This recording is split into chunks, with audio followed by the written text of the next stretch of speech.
Hope what's pop. But video today, we're not gonna do any game scenes because I decided that we're mixing it up. And if you guys haven't already subscribed, please comment, like, and subscribe. And yeah, because a lot of you haven't subscribed, especially from my last video. I have 88 views right now, and a lot of them haven't subscribed. So if you're one of those people, please, please, please subscribe to this channel. But anyway, today we're gonna do NBA. We're gonna look at NBA rankings. So first is Oklahoma City Thunders. The record is 8-0, and their next game is at Portland, November 5th, and then Sacramento, then Memphis, and then Golden State. The Oklahoma Thunders are doing great so far this season, and I can't wait to see how they progress, and let's see if they can make it back to back.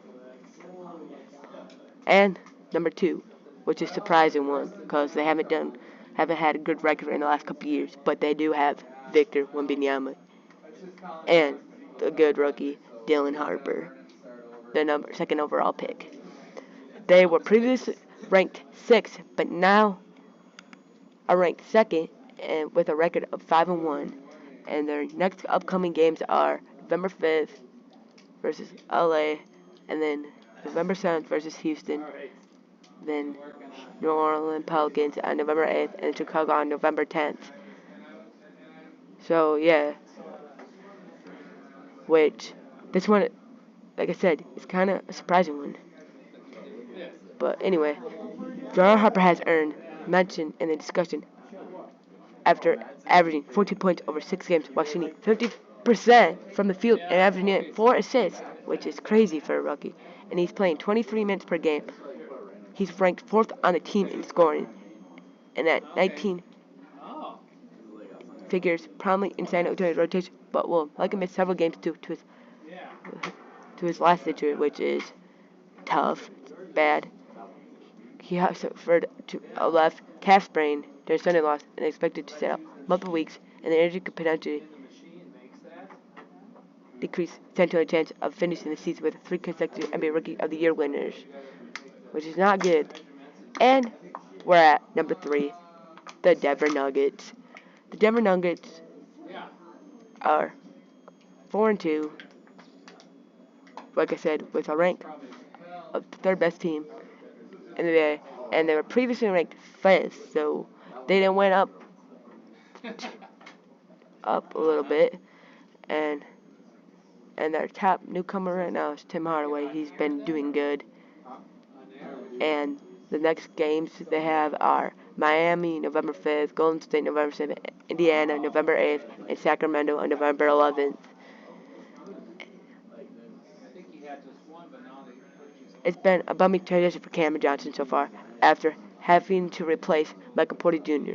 and Denver, starting the lineup after they were trading for each other. Johnson is currently dealing with a right shoulder inflammation while trying to work his way out of an early season shooting funk with 40% from the floor, 25% from three-point range, which is terrible. And Hardaway Jr. has been the Nuggets' most impactful newcomer, averaging 10.2 points off the bench while shooting 44.8 from deep. And then next is the Lakers. The Lakers are currently ranked 4th, like I said, and are 6-2, and were previously ranked 12th, so they went up a lot, which is crazy. And their next game is against Sacramento, Atlanta, and Chicago.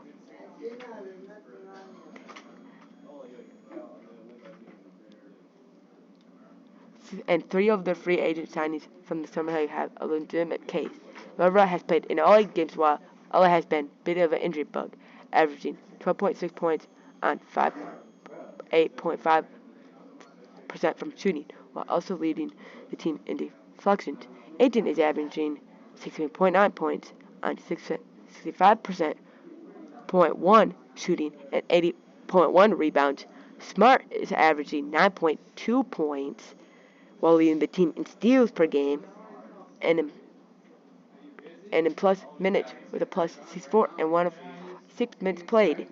And we're here with the good Houston Rockets, which are number 5. They were previously ranked 11th, which is crazy because how good of a team they are. Now they have the rival of Kevin Durant in there, and they have Alfred Sengun and Amon Thompson. Those are really good starters. Durant has averaged 21 points, finishing as the third leading scorer, as Alfred Sengun is 26, and M. Thompson combined 27 for 53 points, which is crazy. And we got the Philadelphia 76ers. They are 5-2, and now we're previously ranked 9th, but now ranked 6th. And here are some of their previous games, and the fact that they are up to how it's crazy. They had a bad season last year, and tell you what, VJ Edgecombe has had awesome games and has had a huge impact for that rookie. He has had a huge impact. He's been shooting over 49% overall and 42% from 3. And here is the 7th rank Cleveland Cavaliers, which is not great for them because they were previously ranked 2nd with now being 7th, like I said, with a 4-3 record. Daniel Gardner is injured and played well, continuing to be a huge amount from the Cavs rotation. He's averaging 10.9 points and shooting 44% from the 3 on about 5 attempts per game, showing his signs of 3 and D wing, who could be a huge complement to Donovan Mitchell and Garland, who could return Wednesday. And we have the ranked number 8 Chicago Bulls, who were previously ranked 13, so they went up quite a bit with a record of 6-1. Their next matchup is at Milwaukee, which is a tough matchup and is my favorite team. So I gotta say, they're gonna beat them. Easy dubs. And then they have to play Cleveland. That will be kind of a tough matchup, but we'll see. And then they go to play Sacramento Kings. Bills brought nearly their entire roster from the last season, but added Okra to a mix to help build a defense entity in the starting lineup. Chicago entered the week ranking 12th in defense and has been shooting has been one of the surprising teams, even though Okra has struggled. Averaging 6 points while shooting 38.5 from the field and 29.4 from 3, which is not good, and has just 2 steals in 6 games. This is surprising how good the Chicago Bulls are doing so far this year. They haven't been great in the last couple of years. And we're at the number 9 Milwaukee Bucks. They were previously ranked 8th, but went down to now 9. So they went down a little bit.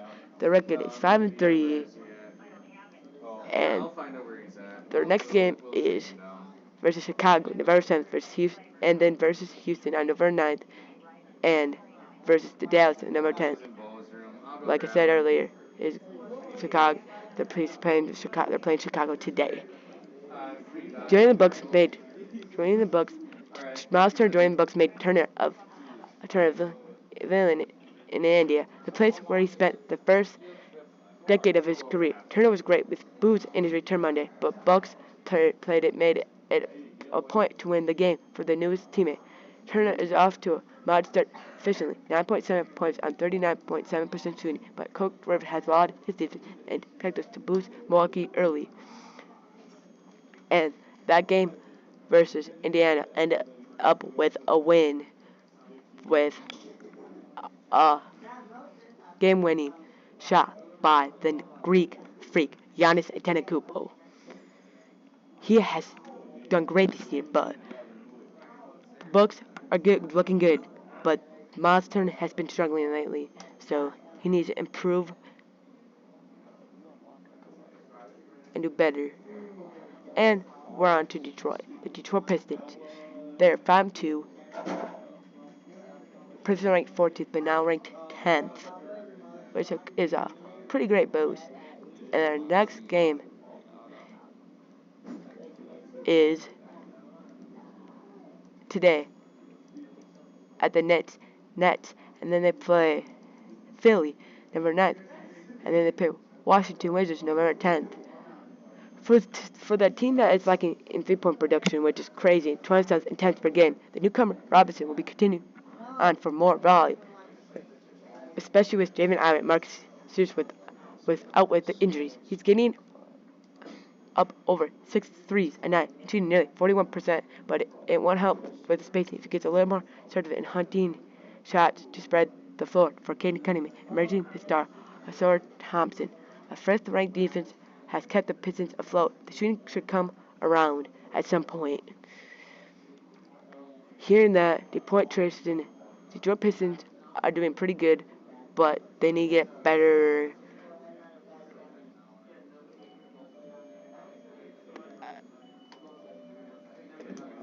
Well, they need to become a little better, efficiently, come better. And we're at the number 11th, New York Knicks. Seeing that the New York Knicks are ranked 11th is kind of crazy, because due to that they were previously ranked 4th, they have had a downfall. And their next game is versus the Nets on November 9th, and then they play Memphis Grizzlies on November 11th. Michael Brown Sunday was just what the doctor ordered for new coach Brown. Following a 3-game round losing streak, the Knicks put together their best stretch of basketball in young season, hitting 20 of 42 on 3-pointers to advantage a loss to Bulls from 2 nights earlier. I still think our ceiling is a lot higher, but you can see the potential. This team is more than capable of playing faster, Brown said. For a team that didn't have a 3-game long streak last season, to Jaren, the Knicks and Brown needed proof of concept earlier. Goodwill. And we're at the number 12, Los and LA Clippers. They are 3-4, replacing 7th, so they have had a downfall.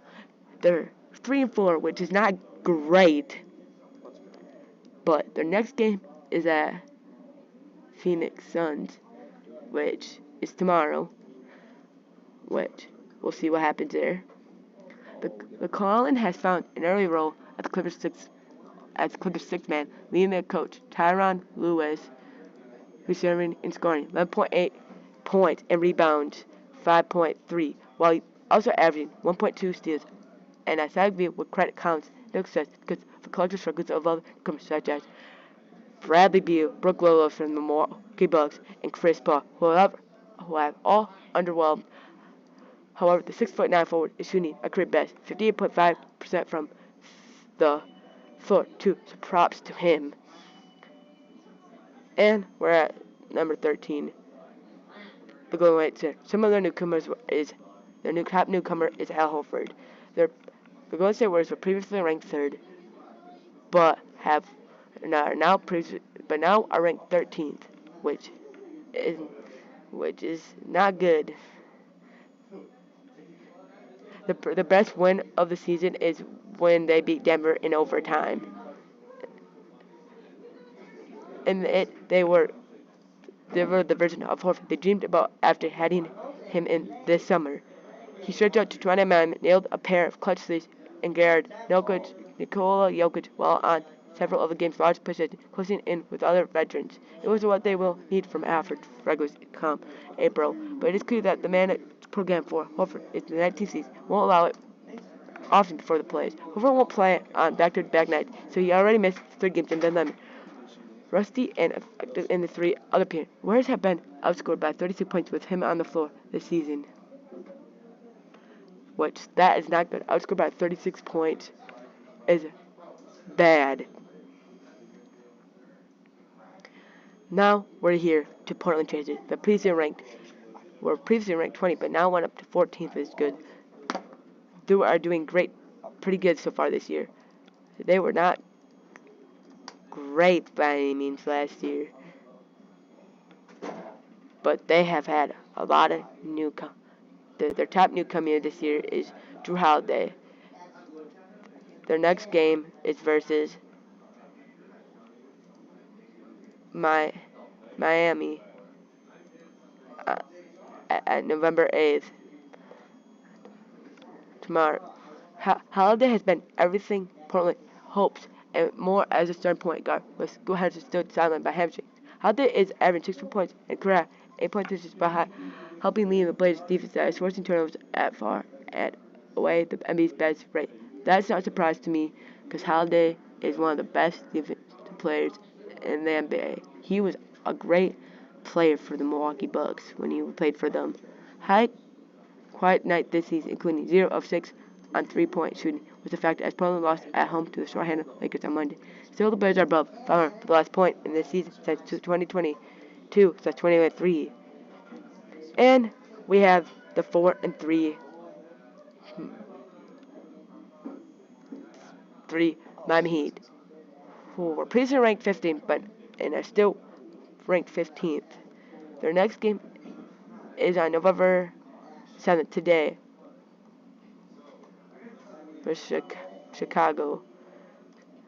Powers has been a nice fit in Miami, especially while Tyler is out. If he can stay healthy, Powell can do what he did in the first couple months for the Clippers last season when Kawhi Leonard was out. He played like an all-star, providing the Clippers with shooting from the perimeter, much need strong. With Hero out, Powell has scored 20 or more points in 3 of 4, including knocking down 11 triples in those games. Missile short contest was a growing issue, but Powell should be able to continue to do the damage in Miami's new up-tempo offense. Miami Heat, the record is pretty good so far this year, but not the best. Even though, due to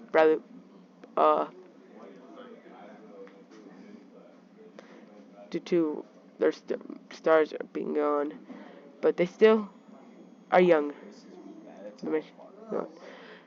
Next up, we got Minnesota Timberwolves. They were previously ranked 10th, but now are ranked 16th. Which is not good. They're not. The top newcomer is Terrence Shannon Jr. And their next Minnesota's next game is today against Utah. There's not a real newcomer on the roster per season, but there is a new core rotation player, Shannon Jr., a second year guard who has been given the first full-time crack at replacing Nicole Alexander-Walker and coaching Chris Finch rotation. Shannon began to get his minutes late in the regular season and is in the playoffs. He has played in all 7 of minutes, gaming to be in this. He thought his offense remains an issue, shooting 32.1 overall, including 29.4 on 2-pointers this season, which is terrible.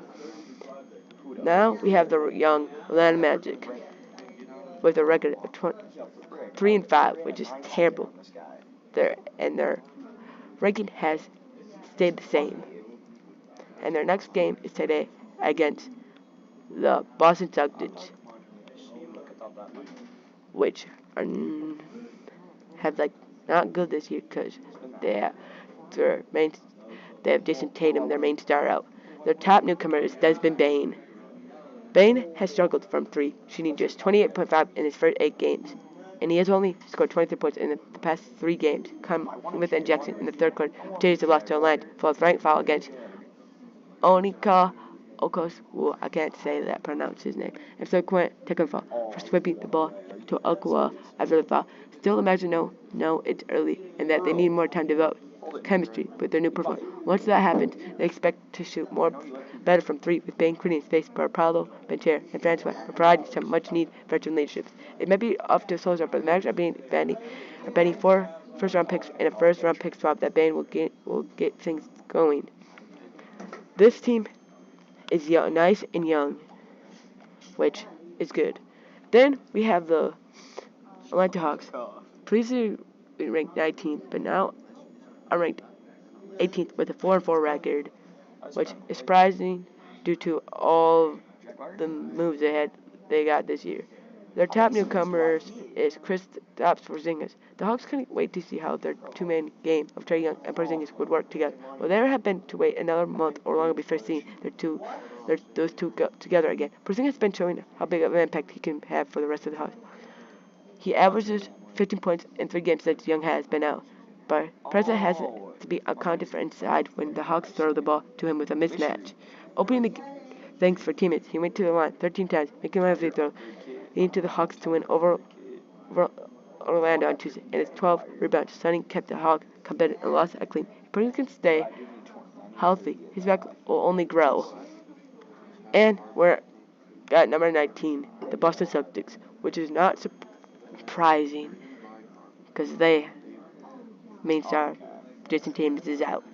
They have a 3-5 record, like I said earlier, and their previous ranking is 23, but now it's 19. So they have gone up. They played today against Orlando Magic, and then play Orlando, and then they play Philly on November 11th. As Boston waits to get Jason Tatum back on the court, it takes filters on several upside swing players this offseason. One of them, Monto, has settled into a starting spot in Boston's rotation over the past few games, and has literally made an impact as his high-energy grinder, creating extra positions by hitting the glass and creating turnovers. Bun temps. So, guys, I'll be back tomorrow, and if you haven't already subscribed, please subscribe to your boy. Watch with Not to Business. Peace.